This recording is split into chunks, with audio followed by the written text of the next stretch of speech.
छान वाटला हा प्रश्न. आता साधारण 108 कीर्तन आम्ही दोघांनी ऐकली त्या चेअर मधून. म्हणजे ऐकली म्हणण्यापेक्षा आम्हाला ऐकायला मिळाली. श्रवण पहिली भक्ती आहे. सर्वदूर कीर्तनकार आहेत, पण पश्चिम महाराष्ट्रातल्या कीर्तनकारांना ऐकताना हे विशेष जाणवलं की प्रत्येक कीर्तनकार हा फक्त कीर्तन करत नाही.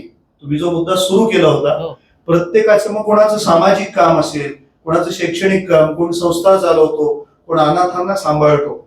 म्हणजे पश्चिम महाराष्ट्र तशी ही कर्मयोग्यांची भूमी आहे आणि त्याचा तो अंश कीर्तनकारांमध्ये विशेष जाणवला असं मला वाटतं. आणि आपण मगाशी जे विचारलं होतं की रिएलिटी शो मधूनच का असं व्हावं, तर कीर्तन इतर पद्धतीने संपन्न झाली, फक्त कीर्तन झालं की बस पुढे काही नसायचं.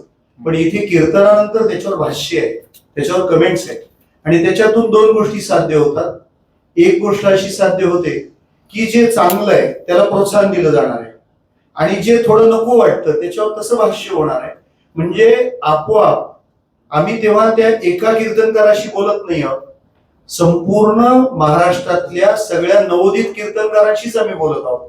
त्यामुळं एकाच वेळी हा कार्यक्रमही होणार आहे.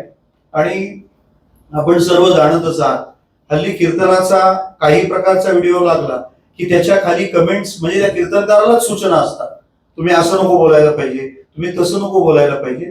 तर त्या गोष्टी आपोआप यातून होतील असाही एक छान विश्वास आहे.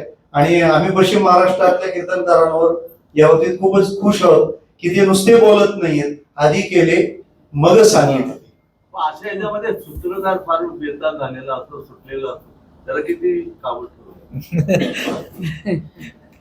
नाही, उलट ह्या आणि अशा प्रकारच्या कार्यक्रमातला जो सूत्रधार आहे ना, तो जर कुणीतरी बाहेरून फक्त एखादा आपण अभिनेता घेतला तर ते कदाचित पुरलं नसतं. म्हणजे मी यासाठी म्हणतोय की जितकं तोडीस तोड कीर्तन होतंय, समोरची जी मंडळी ज्या प्रकारे परीक्षण करतायत, तर थोडं संत साहित्याविषयीची जाण असलेला माणूस फार गरजेचा होता. तर तसा आमचा जो निवेदक आहे त्याने सुद्धा या संत साहित्याचा अभ्यास केलाय. त्याच्या अशा काही एकांकिका आहेत, बाकी सगळ्या गोष्टीत अभ्यास करून त्याने याच्या आधीचं लिखाण केलेलं आहे. तर त्यामुळे मला असं वाटतं की उलट आमचा जो निवेदक आहे तो त्या दोन्ही गोष्टी खूप छान सांभाळून घेतो. कारण चुकीचं काही बोलल्या गेलं ना कीर्तनानंतर, म्हणजे नुसतंच आपल्याला इथे विनोद नाही निर्माण करायचा किंवा नुसतंच आपल्याला त्यांची गोष्ट जाणून घेत असताना हलकं फुलकं वातावरण करण्याच्या निमित्ताने खूप गोष्टी होऊ शकतात. पण तसं तो न करता तो त्याचं भान ठेवतो. मला वाटतं ती जमेची बाजू आहे. कार्यक्रम